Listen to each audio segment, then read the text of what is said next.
Hi everybody, it's Dr. Gonzalez here with another video on good chiropractic care and show you what I do with my patients. Number one, this is a massage tool, and if you see, the patient does not have to take their clothes off.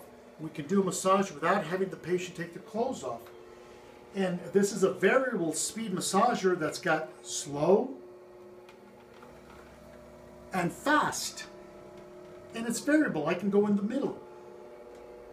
So you can see it massaging. It's called a thumper because it thumps and it massages the entire body. It's thumping. Wherever I put the machine, it's just thumping. And what I do is I like to just cover the whole back and hips, buttocks,